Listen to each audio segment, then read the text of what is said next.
The best fishing trips start with a great breakfast and good friends at the Vita Cafe. The guide gasses up his rig for his trip upstream. We arrive at the boat launch.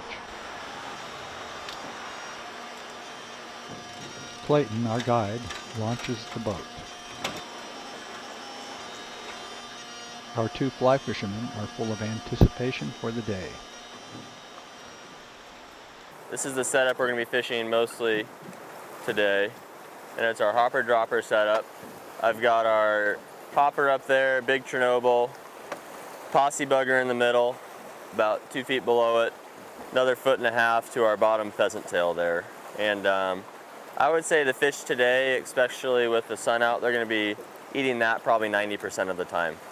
When we go to an Adams and stuff, they'll be more inclined to come to the surface for that, but they're mostly going to be eating this. This is a McKenzie style drift boat, so both people are sitting up front. Whenever one person is fishing, we're just going to fish one at a time. They'll be standing right in the middle of the brace, and then the other person will sit dead center behind, just to keep the boat balanced. Just so you all kind of know my lingo for when we're fishing, because I really consider like drift boat fishing a team sport. I'm always setting up the boat so that we're going to be, 15 feet away from the spot. That way I know when I say, Ricky, upstream to your right, that you're going to do that upstream to the right cast so I can position the boat accordingly.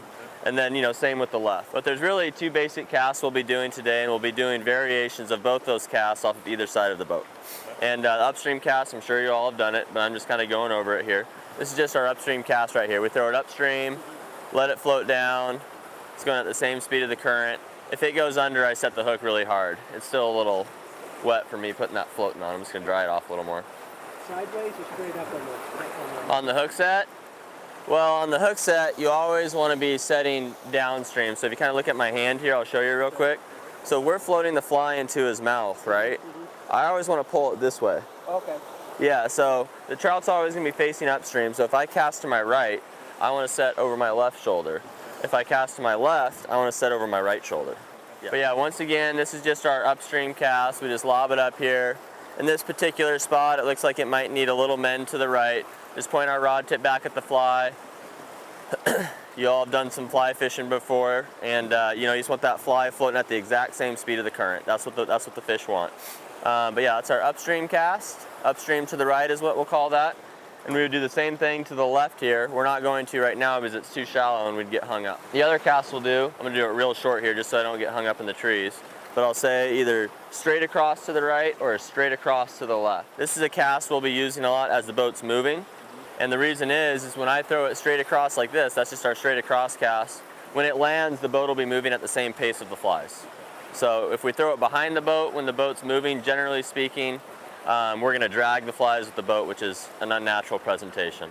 So when you're doing that last cast you were talking about, are you actually pulling up a loading rod, or is it really a lob? Get it, Yeah, the straight across cast can be your more 10 and 2 overhead style fly fishing cast. Okay. And sometimes I'll even, ask for a cast that's slightly quartered downstream. Okay. So if the boat's 180 degrees, we have a quarter, right? I'll say quartered upstream, straight across, or quartered downstream. And it can be off of either the left or the right side of the boat. Always 15 feet too. After the instruction, we are ready to head downstream and fish.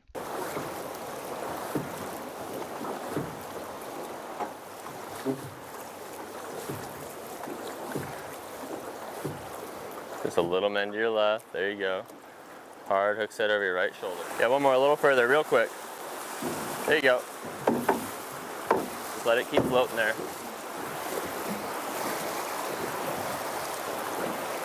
It's a nice one.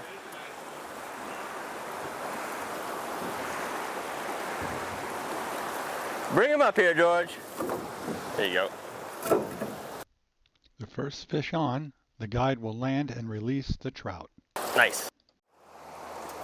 Just strip that in, just double check that bottom bug real quick. Just make sure it all looks good.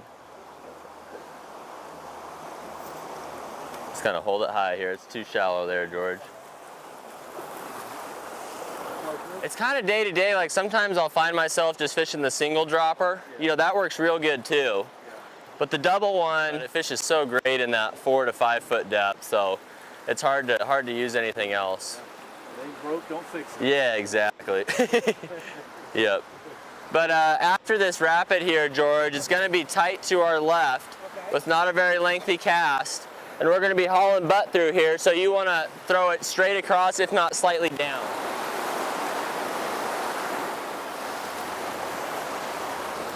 Okay, up to your left again. That was like a bass. That was no mercy right there.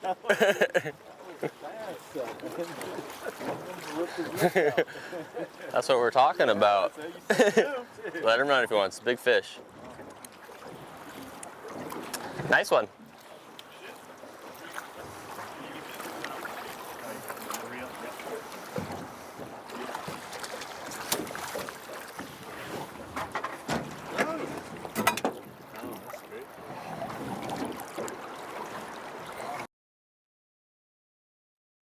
It'll be down to your right here, below this branch that looks like a broomstick. Over. There you go.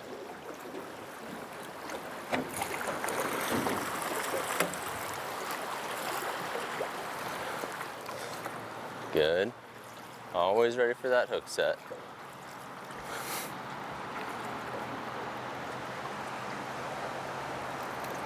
There you go. Got him. Nice one. Keep him out of there.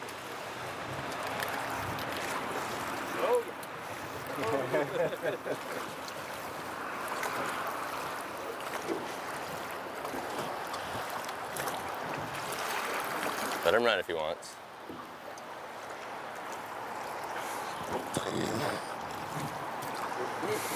Really nice one. Saw him. Good hook set. And let him run if he wants. Well, once You wait for the big ones is what you're doing. Yeah, I know what that one is. I'm not going to set too hard on that one.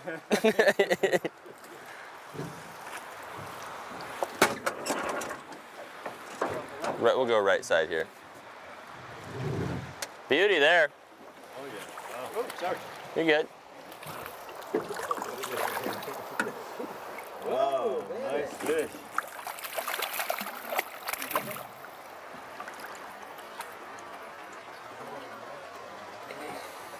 Wow, great fish. Keep him wet, Clay.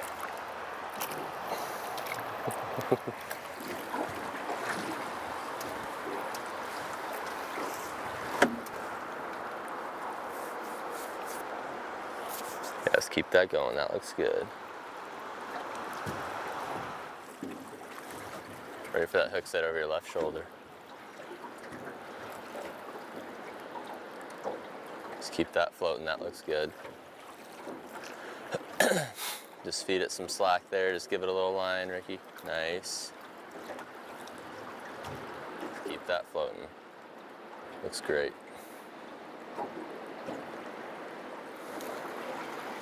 There you go. There you go.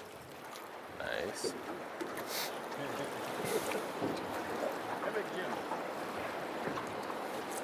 There you go.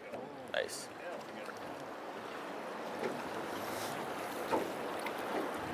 Nice work. Nice work. They're strong fish, aren't they, for their... All wild trout up here. Are the cutthroats up through here? Not many. Most of the cutthroat are going to be below Hendricks Bridge. We'll bring them on the left here if we can. There we go.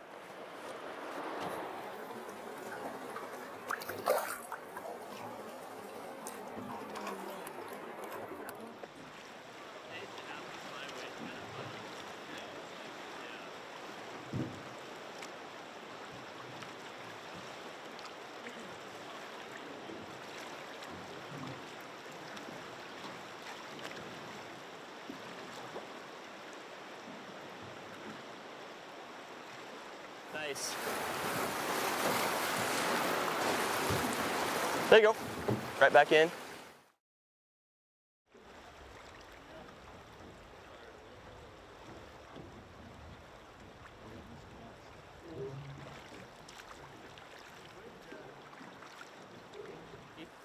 And aim about 10 feet below the rock, right where the current starts moving down.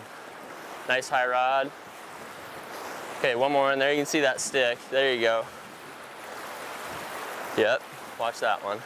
Good, nicely done. Yeah, let's go straight across to your right here. Good shot. Just reach out over that fly. It's gonna go under right in there.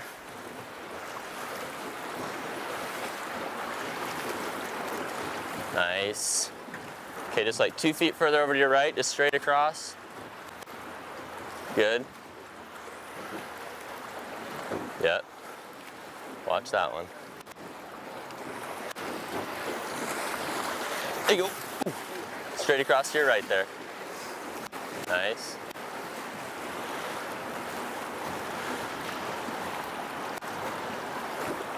Just a big bend to your right, Ricky. Yeah, there you go. Just point right at your fly, ready for that. There you go. Nice. Oh, that's a good one. Hey! Ooh. Nice job. Nicely done. Nice rainbow. Fun stuff, huh? Yeah, that was awesome, man. Great. There you go. Nice work. Nice work. Nice rainbow.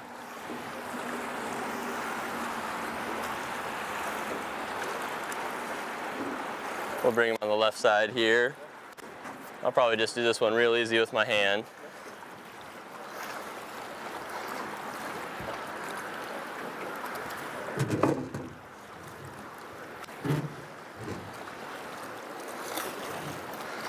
I can just kind of do a quick release here, Bill. Okay. We'll swing him up to your left here, Ricky. Nice fat rainbow. Good fish.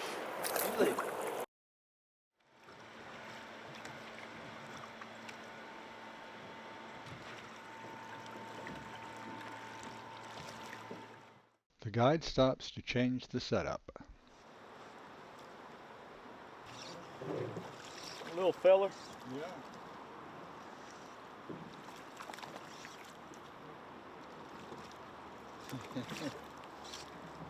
They're small, but they're strong. Yeah, those white ones. Yep. Beautiful fish. Yeah, great. Wow, nice color. Nice little native rainbow. Yeah. Kind of wrapped up a little bit.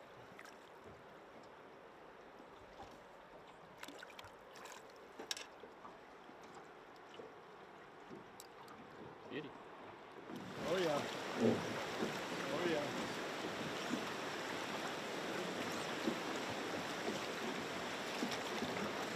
Woo! Hey, airborne. Yeah.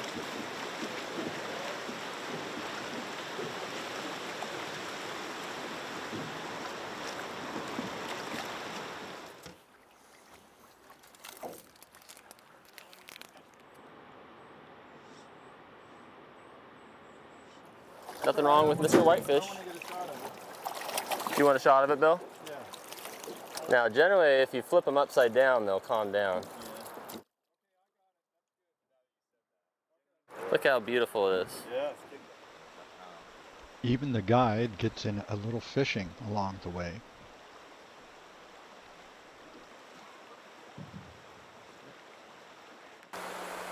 Sometimes you can get out and do a little wading.